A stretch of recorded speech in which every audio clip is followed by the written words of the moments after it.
If your social feeds have been dominated by a strangely squat smartphone this summer, you have Samsung to thank.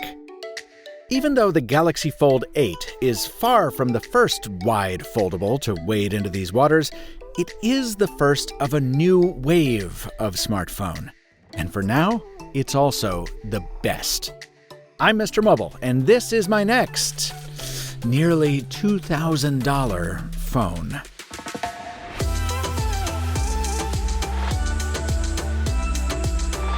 The salient question to start us off is, why? I mean, this is the 5th time I've reviewed a phone that unfolds into a wider than usual form factor, and none of those earned a permanent place in my pocket. So what's different about the Fold8? Well, the answer was clear to me the first moment I plucked that demo device off its Spartan shelf at Samsung Unpacked 8 days ago. The Fold8 just feels like the future of foldables. Now that's ironic for a phone whose shape is rooted in the past. In everything but Z-depth, this phone is a passport, a document whose dimensions were standardized over a century ago.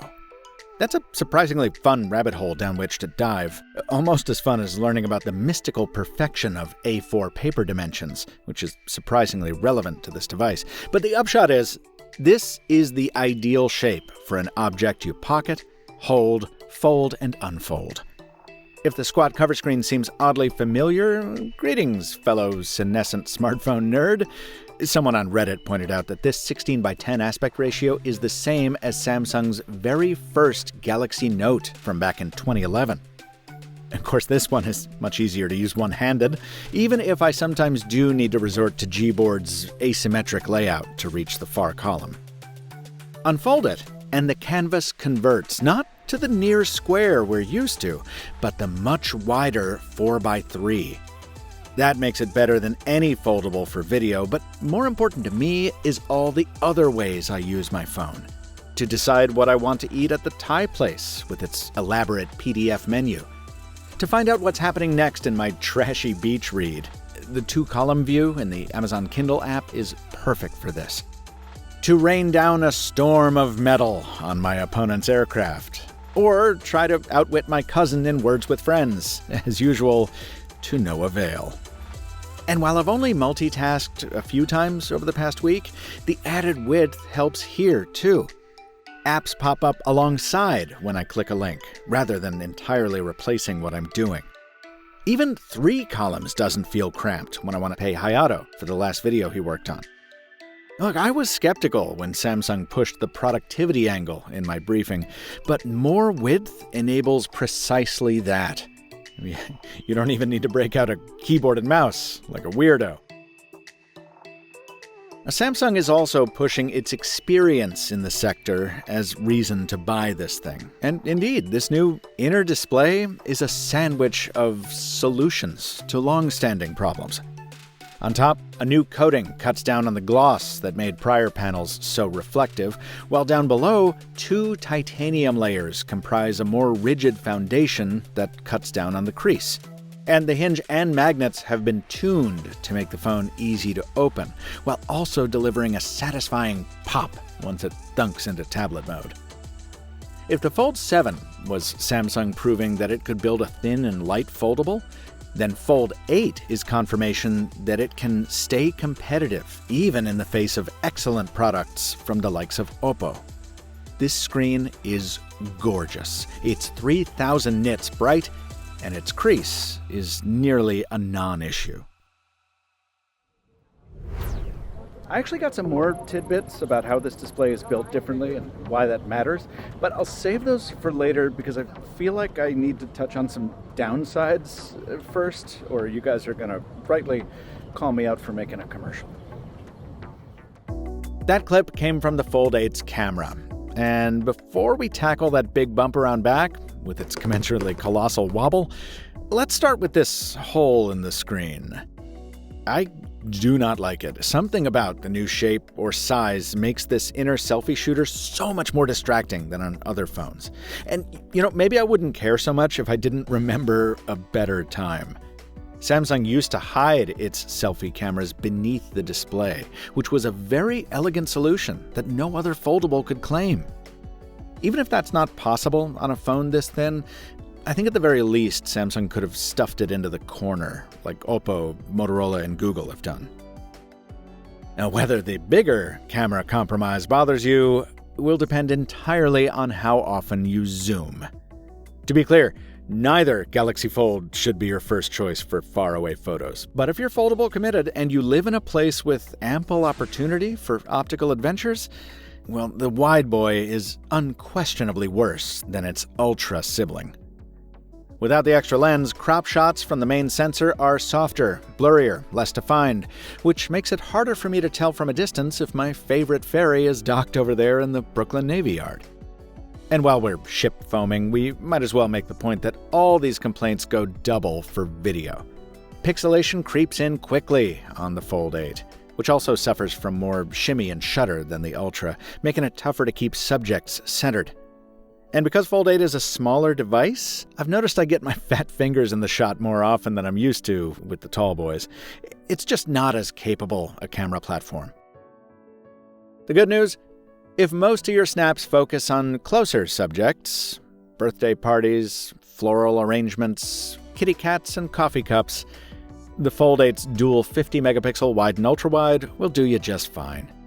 Now maybe you're saying it damn well better for that sticker price, and fair enough, but keep in mind you get the foldable bonuses here too. You can show your subject the shot you're framing up, or you can dual screen a document alongside the viewfinder for a quick and dirty teleprompter, or pose the phone with flex mode to go hands-free without a tripod. Oh, that's right.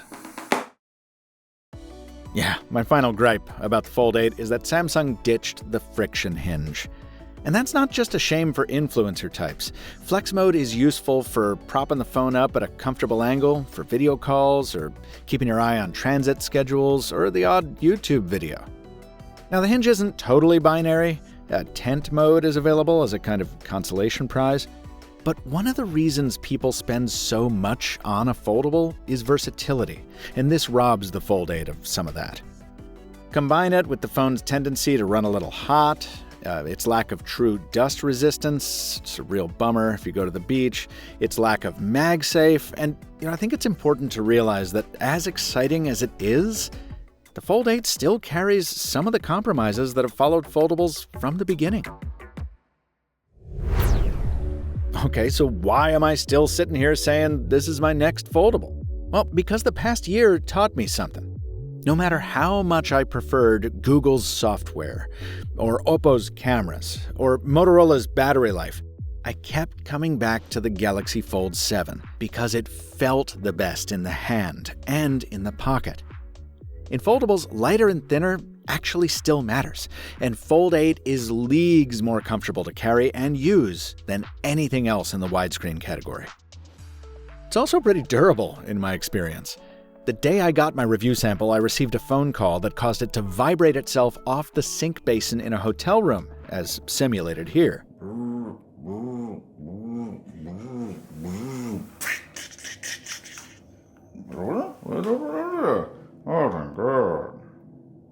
As you can see, there's no visible damage to speak of.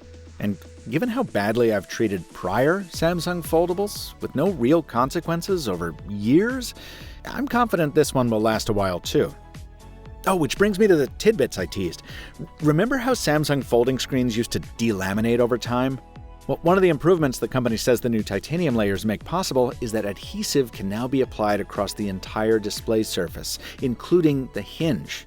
And that should prevent the separation of layers we saw on those older devices.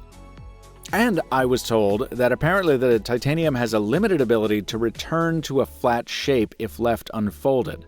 So in theory, leaving the phone open for an extended period could actually reduce the crease a bit. Yes, treat that with skepticism. I need to see it to believe it. It kind of reminds me of the self-healing claims from the LG G Flex days. But little details like that are why I still like to go to press events in person. You get to talk to the people who actually design and build this stuff. And sometimes they'll tell you things that PR folks wouldn't. Let's wrap it up with performance, which the phone makes pretty easy. With the most powerful Snapdragon processor and Samsung's first ever use of silicon carbon battery technology, The Fold 8 is fast, and it lasts. Not for 2 days or anything like that, the capacity is still modest, but on my heaviest day, which started in an Uber en route to London Heathrow and ended in an Uber home from JFK, I achieved 12.5 hours of usage, running the gamut of Spotify, Kindle, Pocket Casts, Metalstorm, Gmail, Threads, Reddit, Evernote, and YouTube. 7.5 of those hours with the screen on, about 75% of which were on the inner display. Sure, it was dim on the airplane and I was on Wi-Fi for a lot of that time, but that's still pretty impressive. Charging is finally faster too, with the phone going from 0 to 95% in just 45 minutes. That's as long as you've got a compatible 45-watt charger, which sadly is not included in the box. If you're mad about that at the price point we're talking, I think you should be. When I cover the Fold 8 Ultra, I'll dive into some details I didn't have time for here, like how much fun good luck can be, and how delightful it is to airdrop files to and from Apple devices using QuickShare.